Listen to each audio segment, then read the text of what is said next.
ಸ್ವಾರ್ಥ ಮತ್ತು ಅಹಂಕಾರಗಳಿಂದ ತೆಗೆದುಕೊಂಡ ನಿರ್ಧಾರಕ್ಕೆ ಬಲಿಯಾಯಿತು ಏಕಲವ್ಯನ ಹೆಬ್ಬೆರಳು. ತನ್ನ ಉಳಿದ ಬೆರಳುಗಳಿಂದಲೇ ಬಿಲ್ವಿದ್ಯೆ ಮುಂದುವರಿಸಿದ ಮಹಾನ್ ಸಾಧಕ ಏಕಲವ್ಯ ಮುಂದೆ ರಾಜ ಜರಾಸಂಧನಿಗೆ ಅಂಗರಕ್ಷಕನಾಗಿ ಕೆಲಸ ಮಾಡಿದ. ತನ್ನ ಜನರನ್ನು ಸಮರ್ಥವಾಗಿ ಆಳಿದ. ಏಕಾಗ್ರಶೀಲತೆ ಮತ್ತು ಸತತ ಪ್ರಯತ್ನದಿಂದ ಏನು ಬೇಕಾದರೂ ಸಾಧಿಸಬಹುದು ಎಂಬುದನ್ನು ಜಗತ್ತಿಗೆ ತೋರಿಸಿದ. ಗುರಿ ಸಾಧಿಸಬೇಕಾದರೆ ಏಕಲವ್ಯನಿಂದಿರು ಎಂಬ ಮನೆ ಮಾತಾದ ದಂತ ಕಥೆಯಾದ. ಅಂತಹ ವಿಭತ್ಸಕರ ಗುರು ದಕ್ಷಿಣೆ ಪಡೆದ ಗುರು ದ್ರೋಣಾಚಾರ್ಯರು ಯುಗಗಳಿಗೂ ನುಡಿಯದ ಕಳಂಕಕ್ಕೆ ಗುರಿಯಾದರು. ಈ ನಾಟಕವನ್ನು ಪ್ರದರ್ಶಿಸಲು ವಿದ್ಯಾರ್ಥಿಗಳು ನಿಮ್ಮ ಮುಂದೆ. ಮೊದಲಿಗೆ ಪಾತ್ರ ಪರಿಚಯ. ಗುರು ದ್ರೋಣಾಚಾರ್ಯರ ಪಾತ್ರದಲ್ಲಿ ಎಡಿ ರಂಗನಾಥ್, ಅರ್ಜುನನ ಪಾತ್ರದಲ್ಲಿ ಸುಜನ್, ಶಿಷ್ಯಂದಿರ ಪಾತ್ರದಲ್ಲಿ ಪುನೀತ್ ಹಾಗೂ ನಿಖಿಲ್, ಏಕಲವ್ಯನ ಪಾತ್ರದಲ್ಲಿ ದಕ್ಷನ್.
ನಮ್ಮ ಬೇಟೆ ನಾಯಿಯ ಬಾಯಿ ಮುಚ್ಚಿಸಿದೆ ಎಂದರೆ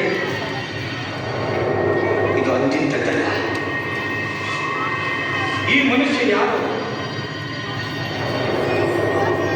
ದೇವನು ಗಂಧರ್ವನು ಇರಬೇಕು. ಇಂತಹ ಪರಾಕ್ರಮಿಗಳಿರುವುದು ಆಶ್ಚರ್ಯವೇನಲ್ಲ ಅರ್ಜುನ. ಧ್ವನಿಯನ್ನು ಗ್ರಹಿಸಿ ಬಾಣ ಪ್ರಯೋಗಿಸುವುದು ಶಬ್ದವೇದಿ. ಈ ವಿದ್ಯೆ ಬಲ್ಲವನು ಕಾಡಿನಲ್ಲಿ ಇದ್ದಾನೆ ಎಂದರೆ ಸೋಚಿಗ. ಗುರುಗಳೇ, ತಾವು ಇಲ್ಲಿ ವಂದಿಸುತ್ತಿದ್ದೇನೆ ಗುರುದೇವ. ನನ್ನ ಊಹೆ ನಿಜವಾಯಿತು. ಬಂದ ಸತ್ತು ಬೇಟನಾಯಿಯೇ ಎಂಬುದು ನಿಮ್ಮನ್ನು ಕಂಡು ನಿಜವಾಯಿತು. ಅಯ್ಯ ಬಾಲಕ, ನೀನಾರು? ಗುರುಗಳೇ, ನಾನು ಏಕಲವ್ಯ. ಕೆಲವು ಗಳಿಗೆಯ ಹಿಂದೆ ವಿಚಿತ್ರವಾದ ಸದ್ದನ್ನು ಕೇಳಿಸಿದೆ. ಆ ಸದ್ದು ಬರುವ ಕಡೆ ಬಾಣ ಬಿಟ್ಟೆ. ಅದನ್ನೇ ಹುಡುಕುತ್ತ ಬಂದೆ. ತಮ್ಮನ್ನು ಕಂಡೆ. ನಮ್ಮಂಥ ರಾಜಕುಮಾರರಿಗೂ ಗೊತ್ತಿರದ ಈ ವಿದ್ಯೆಯನ್ನು ನೀನು ಕಲಿತದ್ದು ಹೇಗೆ? ನಿನ್ನ ಗುರುಗಳಾರು? ನಿನ್ನ ಗುರುಗಳು ನನಗಿಂತ ದೊಡ್ಡವರಿರಲೇಬೇಕು. ತರುಣ, ಯಾರು ನಿನ್ನ ಗುರುಗಳು? ಅವರು ಮಹಾನ್ ಬಿಲ್ಲೋಧರು. 14 ಲೋಕದಲ್ಲಿ ಹೆಸರಾದ ದ್ರೋಣಾಚಾರ್ಯರು.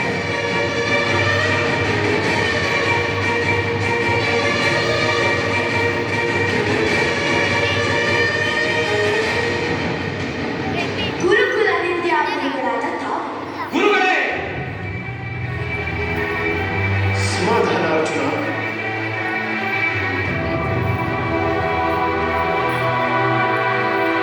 ಈಗ ನೆನಪಾಗುತ್ತಿದೆ ಕನಸಿನಂತೆ.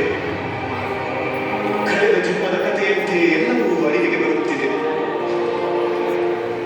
ನೀನು ಅಂದು ವಿದ್ಯಾರ್ಜನೆಗಾಗಿ ನನ್ನ ಬಳಿ ಬಂದ ಬೇಡರ ಹುಡುಗ ಏಕಲವ್ಯನಲ್ಲವೇ? ಹೌದು ಗುರುಗಳೇ, ವಿದ್ಯಾವಿಹೀನನಾಗಿದ್ದ ನನ್ನನ್ನು ಅಂದು ತಾವು ಸ್ವೀಕರಿಸಲಿಲ್ಲ. ತಮ್ಮ ಕೃಪೆಯಿಂದ ಇಂದು ವಿದ್ಯಾಸಂಪನ್ನನಾಗಿ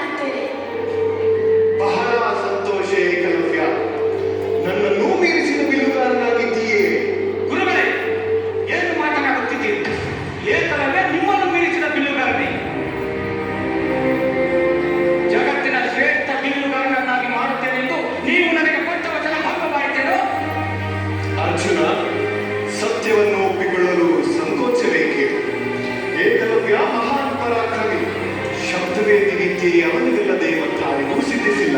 ಛೇ! ಏಕಲವ್ಯ ಒಬ್ಬ ಬೇಡ, ಅವನಿಗೆ ಸಪ್ತವೇದಿ ವಿದ್ಯೆ ಸಿದ್ಧಿಯೇ? ಅರಸು ಕುಲದ ನಾವೆಲ್ಲಿ, ಕೀಳು ಕುಲದ ಈ ಕುಂದಿಯಲ್ಲಿ? ವಿದ್ಯೆಗೆ ಅಂತಸ್ತಿನ ಅಂತರವಿಲ್ಲ. ಕಷ್ಟಪಟ್ಟು ಕಲಿತವರಿಗೆ ಅದು ಒಲಿಯುತ್ತದೆ ಎಂದು ಇದೀಗ ದೃಢಪಟ್ಟಿದೆ.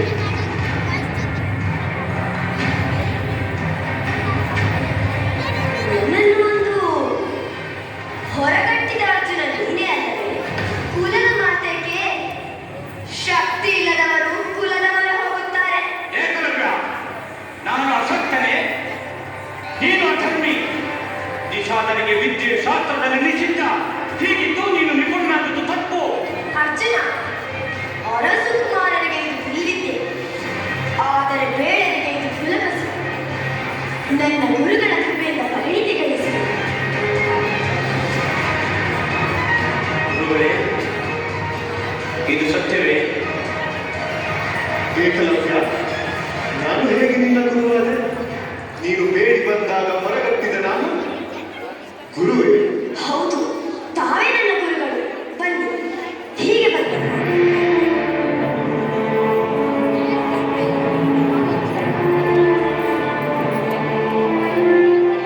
ಮನೆಯಲ್ಲಿ ನಿಂತು ಗುರುವಿನ ಶಕ್ತಿಯನ್ನು ಅರಿಯುತ್ತಾ ಹೋದೆ.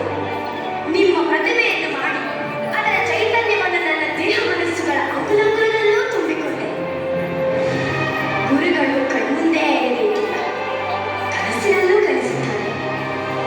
ನೀವೇ ನನ್ನ ಗುರುಗಳು. ಏಕಲವ್ಯ, ನಾನಿಂದು ಧನ್ಯನಾದೆ. ಗುರುಗಳೇ, ಏನು ಮಾತನಾಡುತ್ತಿದ್ದೀರಿ? ನಿಮ್ಮ ಧನ್ಯತೆಯಲ್ಲಿ ಕೊಟ್ಟ ಮಾತಿಗೆ ಪಾತಕ ಇರುವುದನ್ನು ಮರೆತಿದ್ದೀರಿ. ವಚನ ಭ್ರಷ್ಟರಾಗಿ ನನ್ನನ್ನು ವಂಚಿಸಿದಿರಿ. ಅರ್ಜುನ, ನಾನೀಗ ಸಂಕಷ್ಟ ಸ್ಥಿತಿಯಲ್ಲಿದ್ದೇನೆ. ನಿನಗೆ ಮಾತು ಕೊಟ್ಟಿದ್ದು ನಿಜ. ಹಾಗೆಯೇ ಏಕಲವ್ಯ ಮಹಾನ್ ಪರಾಕ್ರಮಿ ಎಂಬುದು ಅಷ್ಟೇ ನಿಜ.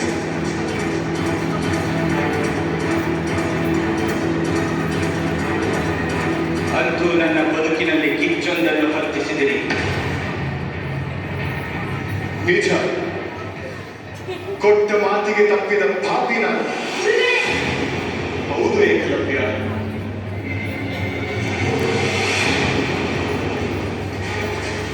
ಏಕಲವ್ಯ, ನಿನ್ನ ಬಿರುವಿದ್ಯೆಯ ಸಿದ್ಧಿಯಿಂದ ಗುರುಗಳು ಸಂಕಟಕ್ಕೆ ನಾಂದಿಯಾಗಿದ್ದಾರೆ.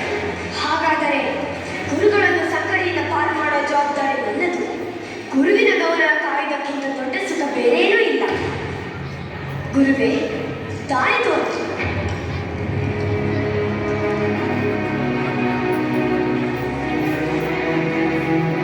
ಕೊಟ್ಟ ಮಾತು ಉಳಿಯಬೇಕು